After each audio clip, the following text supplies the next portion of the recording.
Given figure में से हमें ये आइडेंटिफाई करना होगा कि इनमें से वो कौन से सर्कल्स हैं जो कि टेंजेंट सर्कल्स कहलाएंगे, और फिर वो कौन से, यानी अगर हम टेंजेंट सर्कल ले रहे हो या सिंपल सर्कल्स हो, फिर हमें लेंथ ऑफ टेंजेंट अगर सेगमेंट फाइंड करनी हो तो कैसे फाइंड कर सकते हैं। सबसे पहले एक शॉर्ट सा कंसेप्ट मैं आपको बताना चाहूँगा जी टेंजेंट सर्कल्स के हवाले से, कि फर्ज करें अगर हमारे पास दो सर्कल्स हैं, एक सर्कल मैं यहाँ पे ड्रॉ करता हूँ और साथ ही एक और सर्कल में ड्रॉ करता हूँ, लेकिन मैं ऐसा से ड्रॉ करता हूँ कि इन दोनों में एक पॉइंट कॉमन आए, यानी सिर्फ और सिर्फ एक पॉइंट कॉमन आए। अब इनके रेडियस जो है वो डिफरेंट भी हो सकते हैं, सेम भी हो सकते हैं। तो मैं ये कहूँगा कि इस टाइप के ये दो जो सर्कल्स हैं ये टेंजेंट सर्कल कहलाएंगे, यानी इनके पॉइंट ऑफ इंटरसेक्शन में सिर्फ और सिर्फ एक ही पॉइंट आ रहा है। अगर हम इस तरह से कहें कि हमारे पास दो सर्कल्स हैं, चले मैं अगेन दो सर्कल्स बनाता हूँ, और अब हम यूँ देख रहे हैं कि एक सर्कल जो है वो इस तरह से बना हुआ है और दूसरा सर्कल जो इसको इंटरसेक्ट कर रहा है एक पॉइंट पे, लेकिन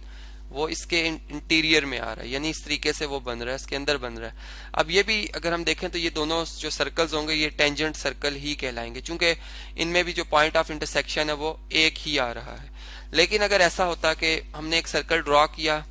और उसके बाद जो दूसरा सर्कल है जब हम उसे ड्रॉ करते हैं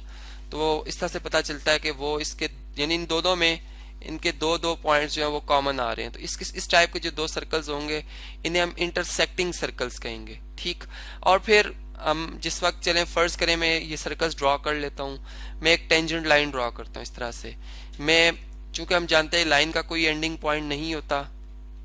तो हम यूं एज्यूम करते हैं कि हम इसी लाइन का कोई एक पॉइंट जो है वो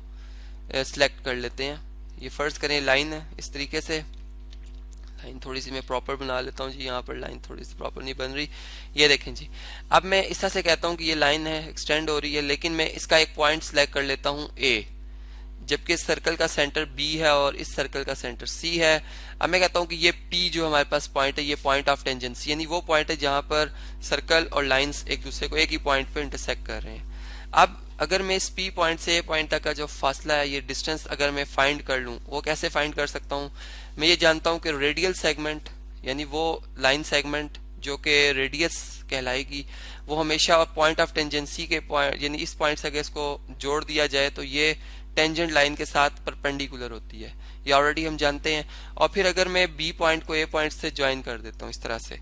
तो ये मेरे पास एक राइट एंगल ट्राइंगल जो है वो कंस्ट्रक्ट हो जाती है। अब इसमें हम ये बात जानते हैं कि जब भी हमारे पास तीन वेरिएबल हो तो इनमें से जब दो वेरिएबल्स मालूम होती हैं इनकी वैल्यू, तो हम थर्ड वेरिएबल फाइंड कर लेते हैं। फर्ज करें हमने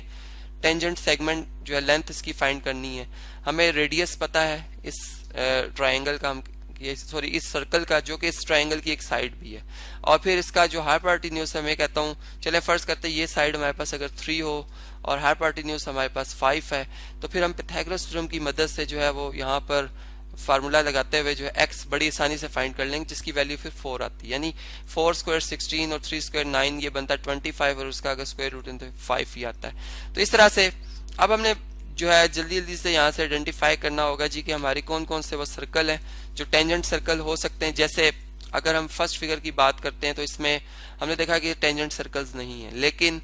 हम ये बात ये देख रहे हैं कि अगर हमें टेंजेंट की जो length of tangent segment find करना है तो वो मालूम हो रही है, यानी अगर हमें कहा जाए कि बी पॉइंट से आप length of tangent segment find करें तो वो हम बता रहे हैं √13 है, ठीक है। यानी पॉइंट ऑफ टेंजेंसी से उस पॉइंट तक का फासला जो कि टेंजेंट का एक पॉइंट है, वो हम कहेंगे कि वो टेंजेंट सेगमेंट है हमारे पास की लेंथ। और इस तरह से अगर ए पॉइंट से हमने length of tangent segment find करनी तो ये हमारे पास 8 आ रही है। और इसी तरह से अगर हम इस फिगर की बात करते हैं तो इसमें हमसे ये कहा जा रहा है कि दो सर्कल्स हैं जो कि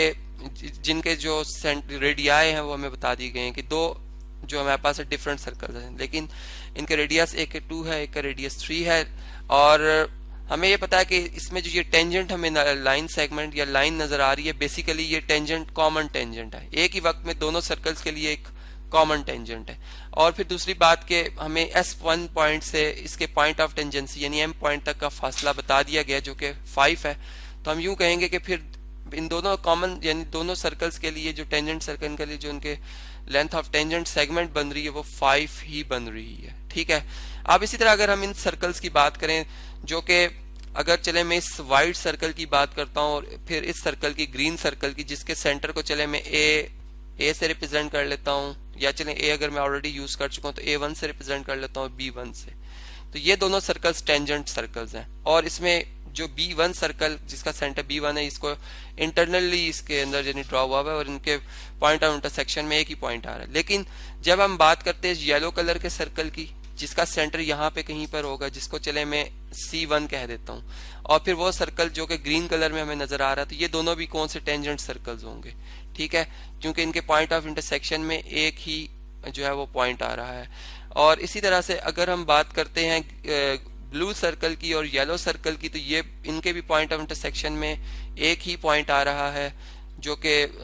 S3 कह देते हैं इसे। तो ये भी हम कहेंगे कि ये दोनों सर्कल्स भी हमारे पास क्या हैं जी, टेंजेंट सर्कल्स है। तो इस तरह से आज हमने ये बात समझी कि अगर हमारे पास डिफरेंट फिगर्स में जो है वो सर्कल्स बने हो, तो हम कैसे इस चीज़ का अंदाज़ा लगाएं कि ये आया कि टेंजेंट सर्कल्स हैं या सिंपल इंटरसेक्टिंग सर्कल्स हैं।